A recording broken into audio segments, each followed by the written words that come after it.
नमस्कार, संस्कृत आईएएस के YouTube channel पे आपका स्वागत है। आज के टारगेट प्रीलिम्स प्रोग्राम में दो क्वेश्चंस के माध्यम से इन दो टॉपिक्स को समझेंगे। पहला है साइक्लोन्स नेम, चक्रवातों के नामकरण की प्रक्रिया क्या होती है, ये बात समझेंगे।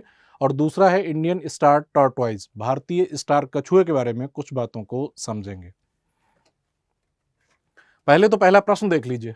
हाल में आए चक्रवातों के नामकरण के संदर्भ में निम्नलिखित युग्मों पर विचार कीजिए। एक तरफ चक्रवातों का नाम दिया गया है और दूसरी तरफ देश का नाम दिया गया है। तो यहां पर यह नहीं पूछा गया है कि किस चक्रवात से कौन सा देश प्रभावित हुआ, बल्कि यह पूछा गया है कि किस चक्रवात का नाम किस देश के द्वारा प्रस्तावित किया गया था। इस संदर्भ में हमें यह बताना है। इस प्रश्न के जो ऑप्शंस हैं उनको हम बाद में चेक करेंगे। पहले कुछ बातें चक्रवातों के बारे में बेसिक सी समझ लेते हैं। हिंदी शब्द है चक्रवात और इंग्लिश वर्ड है चक्रवातों के लिए साइक्लोन्स। साइक्लोन, चक्रवात का मतलब क्या होता है कि किसी निम्न दाब क्षेत्र के चारों ओर वृत्ताकार मार्ग पर जब पवनें परिसंचरण करने लगती हैं उसे कहा जाता है चक्रवात। केंद्र में निम्न दाब हो गया,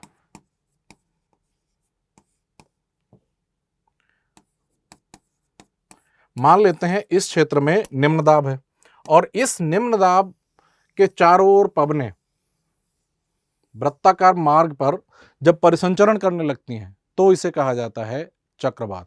और ये जो चक्रवात होते हैं दो प्रकार के होते हैं, उष्णकटिबंधीय चक्रवात और शीतोष्णकटिबंधीय चक्रवात। जो चक्रवात उष्णकटिबंधीय क्षेत्र में विकसित होते हैं वे उष्णकटिबंधीय चक्रवात कहलाते हैं और जो चक्रवात शीतोष्ण कटिबंध में विकसित होते हैं उन्हें शीतोष्ण कटिबंधीय चक्रवात कहा जाता है। दोनों ही प्रकार के चक्रवातों के विकसित होने की दशाएं अलग अलग होती हैं और इसमें जो पवनों के परिसंचरण की दिशा होती है वह भी दोनों गोलार्धों में अलग अलग होती है। चक्रवातों में पवनों के परिसंचरण की दिशा उत्तरी गोलार्ध में एंटी क्लॉकवाइज होती है, घड़ी की सुइयों के विपरीत दिशा में होती है, और दक्षिणी गोलार्ध में क्लॉकवाइज होती है। या दक्षिणी गोलार्ध में चक्रवातों में पवनों के परिसंचरण की दिशा घड़ी की सुइयों के अनुरूप होती है। एक तो बेसिक सी ये बातें समझ ली। अब हम कुछ और बातें समझ लेते हैं। The process of naming tropical cyclones, जो उष्णकटिबंधीय चक्रवात होते हैं उनके नामकरण की प्रक्रिया क्या होती है, ये बात समझाने के लिए WMO की साइट से मैंने वर्ल्ड मेट्रोलॉजिकल ऑर्गेनाइजेशन, विश्व मौसम विज्ञान संगठन की साइट से मैंने ये स्क्रीनशॉट लिया है। इसको आप पढ़िए। The process of determining names for tropical cyclones is conducted by the relevant tropical cyclone regional body at its annual biannual session. इसका मतलब ये हो गया कि उष्णकटिबंधीय चक्रवातों के नामकरण की प्रक्रिया में जो उष्णकटिबंधीय क्षेत्रीय निकाय होते हैं और या क्षेत्रीय संगठन होते हैं उनके द्वारा वार्षिक या द्विवार्षिक मीटिंग में नामों का निर्धारण किया जाता है। There are 5 tropical cyclone regional bodies. पूरे विश्व भर में 5 उष्णकटिबंधीय चक्रवातों से संबंधित क्षेत्रीय निकाय हैं। कौन कौन से हैं? ESCAP, WMO टाइफून कमेटी, एक तो ये हो गया। ESCAP का मतलब हो गया economic and social commission for Asia Pacific. WMO का मतलब हो गया वर्ल्ड मेट्रोलॉजिकल ऑर्गेनाइजेशन, विश्व मौसम विज्ञान संगठन। टाइफून कमेटी, दूसरा हो गया पैनल ऑन ट्रॉपिकल साइक्लोन्स, तीसरा हो गया RA का मतलब है regional association 1 tropical cyclone committee, फिर हो गया RA4 हरिकेन कमेटी और फिर हो गया RA5 ट्रॉपिकल साइक्लोन कमेटी। तो ये हो गया 5वां नंबर, ये हो गया 5वां, ये हो गया तीसरा और ये हो गया चौथा। ये 5 क्षेत्रीय संगठन या क्षेत्रीय निकाय हैं जिनके द्वारा अपने अपने क्षेत्रों में आने वाले चक्रवातों का नामकरण किया जाता है। होता क्या है कि इन 5 क्षेत्रीय निकायों के सदस्य देशों के द्वारा कुछ नामों का प्रस्ताव दिया जाता है और इन निकायों के द्वारा अंतिम निर्णय लिया जाता है, अनुमोदन किया जाता है उन चक्रवातों के नाम पर। एक मानचित्र भी मैंने लिया है, इस मानचित्र को देखिए। इस वाले क्षेत्र में panel on tropical cyclone typhoon committee, RA4 hurricane centre इन वाले क्षेत्रों के लिए। इन वाले क्षेत्रों के लिए है RA5 ट्रॉपिकल साइक्लोन कमेटी और इस वाले क्षेत्र के लिए है RA1 ट्रॉपिकल साइक्लोन कमेटी। तो ये जो 5 जो निकाय जो अभी हमने पढ़े हुए थे, ये 5 अलग अलग क्षेत्रों के लिए उष्णकटिबंधीय चक्रवातों का नामकरण करते हैं। और जैसा कि मैंने पहले ही बता दिया कि इन निकायों के सदस्य देश हैं, उन सदस्य देशों के द्वारा नाम को प्रस्तावित किया जाता है और अंतिम निर्णय लिया जाता है इन निकायों के द्वारा। इतनी बातें समझने के बाद कुछ और बातें समझ लीजिएगा। When selecting a new name, consideration is given to certain factors. कुछ बातों पर ध्यान दिया जाता है नामकरण करते हुए। पहला है short in character length for ease of use in communication. नाम जितना हो सके छोटा होना चाहिए, जिससे कि कम्युनिकेशन में उसका आसानी से प्रयोग किया जा सके। उसका उच्चारण करना आसान हो, easy to pronounce, appropriate significance in different languages. विभिन्न भाषाओं में उसका कुछ उपयुक्त अर्थ होता हो, सार्थक शब्द होता हो। ऐसा नहीं है कि रैंडमली कोई लेटर्स चुन लिया, कोई सार्थक शब्द से ही उसका नाम रखा जाता है। Uniqueness, same names can not be used in other region. एक क्षेत्र में अगर चक्रवातों का कुछ नाम रखा गया है तो वही नाम किसी अन्य क्षेत्र में नहीं रखा जाएगा। यूनिक होना चाहिए, कहने का मतलब है विशिष्ट होना चाहिए। इसके अलावा भी कुछ क्राइटेरियाज होते हैं, जैसे कि उससे उस क्षेत्र के लोग परिचित हों उस नाम से।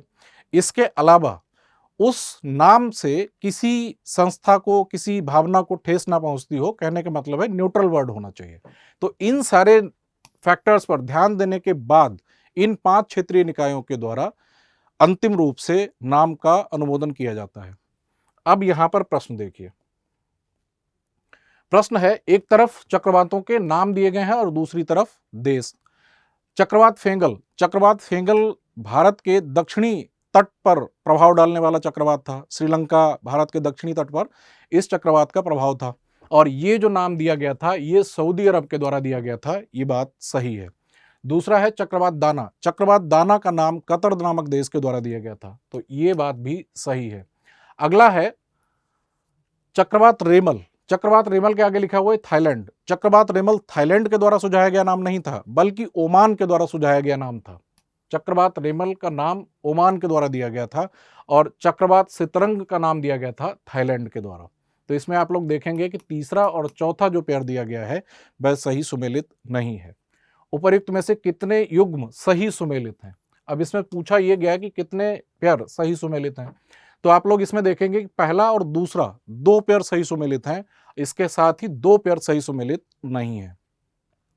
तो हमें गिनती बतानी है कि उपर्युक्त में से कितने युग्म सही सुमेलित हैं। बी ऑप्शन, केवल 2 युग्म सही सुमेलित हैं। बी ऑप्शन इस प्रश्न का उत्तर हो जाएगा।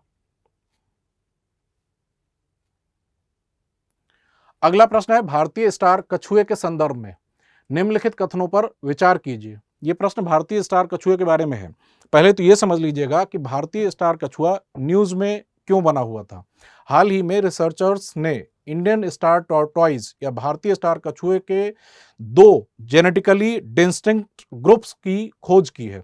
एक का नाम रखा गया है नॉर्थ वेस्टर्न ग्रुप, दूसरे का नाम रखा गया है साउदर्न ग्रुप। कहने का मतलब है कि भारतीय स्टार कछुए के 2 आनुवांशिक रूप से विशिष्ट समूहों की खोज की गई है। एक समूह है उत्तर पश्चिम समूह और दूसरा समूह है दक्षिणी समूह, साउदर्न ग्रुप। अब यहां पर कुछ स्टेटमेंट्स दिए गए हैं, इन स्टेटमेंट्स को हम लोग बाद में चेक करेंगे। कुछ और बातें इंडियन स्टार टॉर्टॉइज के बारे में समझ लेते हैं। यह है इंडियन स्टार टॉर्टॉइज। इसकी पीठ पर तारेनुमा चित्र बने हुए होते हैं, चित्रकारी प्राकृतिक रूप से बनी हुई है, इस वजह से इसे इंडियन स्टार टॉर्टॉइज कहा जाता है। और इस इंडियन स्टार टॉर्टॉइज को गुड लक चार्म माना जाता है। ऐसा माना जाता है कि जिस घर में इस कछुए को पाल लिया जाता है उस घर में तरक्की आनी शुरू हो जाती है। और ऐसी मान्यता दक्षिण एशिया में, दक्षिण पूर्वी एशिया के देशों में बहुत ज़्यादा है। इस वजह से भारत से इस कछुए की स्मगलिंग की जाती है और विदेशों में इसे काफ़ी ऊंची कीमत पर बेचा जाता है। दक्षिण पूर्वी एशिया के देशों में इस कछुए की बहुत अधिक मांग है। लोग इसे अपने घरों में रखते हैं, ये मानकर कि इसके आने से घर में तरक्की आनी शुरू हो जाएगी। तो इस वजह से इस कछुए की स्मगलिंग की जा रही है। ये भी एक बहुत बड़ी समस्या बनी हुई है इस कछुए के अस्तित्व के लिए। तो ये बात हमने यहां पर समझ ली इंडियन स्टार टॉर्टॉइज के बारे में। और इस कछुए के संरक्षण स्तर की अगर बात करें तो IUCN की red list, international union for conservation of nature नामक संस्था के द्वारा जो रेड लिस्ट जारी की जाती है, उस रेड लिस्ट में ये वल्नरेबल या सुभेद्य कैटेगरी में शामिल किया गया है। भारत में वन्यजीव संरक्षण अधिनियम 1972 पारित किया गया था और उसके अंतर्गत विभिन्न अनुसूचियां बनाई गई थी। तो भारत के वन्यजीव संरक्षण अधिनियम 1972 की अनुसूची 1 में इसे शामिल किया गया है। इसका मतलब है कि भारत में इसे सर्वोच्च स्तर का संरक्षण प्रदान किया जाता है। और sites, convention on international trade in endangered species of wild fauna and flora, वन्य जीवों या विभिन्न वनस्पतियों के, ऐसी वनस्पतियों के जो संकटग्रस्त हैं, ऐसे जीवों के जो संकटग्रस्त हैं, उनके अंतर्राष्ट्रीय व्यापार पर जो कन्वेंशन है, उसके अंतर्गत अपेंडिक्स 1 में इसको शामिल किया गया है। इसके अलावा एक बात और ध्यान में रखने वाली है कि इस इंडियन स्टार टॉर्टोइज में मेल भी होते हैं, फीमेल भी होते हैं। तो इसमें जो फीमेल कछुआ होता है उसका आकार मेल कछुए से बड़ा होता है। इतनी बातें समझने के बाद अब हम लोग चलते हैं प्रश्न पर। भारतीय स्टार कछुए के संदर्भ में निम्नलिखित कथनों पर विचार कीजिए। और पहला स्टेटमेंट दिया गया है, ये भारत के केवल उत्तर पश्चिम क्षेत्र में पाए जाते हैं। ये जानकारी गलत है। भारत के उत्तर पश्चिमी क्षेत्र में पाए जाने के साथ साथ ये भारत के दक्षिणी राज्यों में भी पाए जाते हैं और भारत के जो पूर्वी राज्य है, झारखंड, वेस्ट बंगाल, उड़ीसा इत्यादि के जो क्षेत्र है, वहां भी ये कछुए पाए जाते हैं और सामान्यतः ये कछुए शाकाहारी होते हैं। तो जो पहला स्टेटमेंट दिया गया है, ये स्टेटमेंट गलत है। दूसरा है, ये वन्यजीव संरक्षण अधिनियम 1972 की अनुसूची 1 में शामिल है। ये बात सही है। इसके बारे में मैं ये जानकारी लिख ही दे रहा हूं। IUCN की रेड लिस्ट में इसको वल्नरेबल के रूप में शामिल किया गया है। साइट्स की अपेंडिक्स 1 में इसको शामिल किया गया है और wild life protection act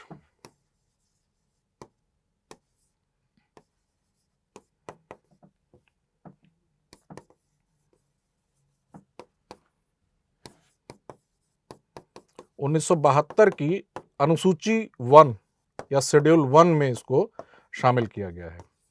Bharat में इसको चरम स्तर का संरक्षण प्रदान किया जा रहा है और इसके स्मगलिंग की वजह से और इसके लिए जो आवास हैं उनके विखंडन की वजह से इसके अस्तित्व पर संकट बना हुआ है। इसीलिए इसे संरक्षण के विशेष रूप से प्रयास इसके संरक्षण के लिए किए जा रहे हैं। अगला है, इस कछुए की मादा प्रजाति अपेक्षाकृत बड़े आकार की होती है। ये बात भी सही है। इस कछुए की जो फीमेल होती हैं वे मेल कछुए से अपेक्षाकृत आकार में बड़ी होती हैं। तो ये जो स्टेटमेंट दिया गया है, ये स्टेटमेंट भी सही है। अब पूछा है उपरोक्त में से कितने कथन सही हैं। नंबर पूछा है क्योंकि यूपीएससी ने पिछले कुछ सालों से प्रश्न पूछने का तरीका बदल दिया है। पहले प्रश्न पूछे जाते थे कथन 1 और 2 सही हैं, कथन 2 और 3 सही हैं या 1, 3 और 4 सही हैं। अब प्रश्न जो पूछे जा रहे हैं हाल फिलहाल में, उसमें यह भी पूछा जा रहा है कि कितने स्टेटमेंट सही हैं, गिनती पूछी जा रही है। तो यहां पर देखेंगे कि पहला स्टेटमेंट गलत है, दूसरा और तीसरा स्टेटमेंट सही है, 2 स्टेटमेंट सही हैं। इसलिए इस प्रश्न का उत्तर हो जाएगा बी विकल्प।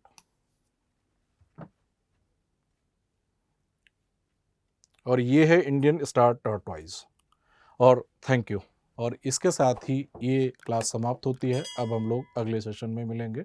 धन्यवाद, नमस्कार।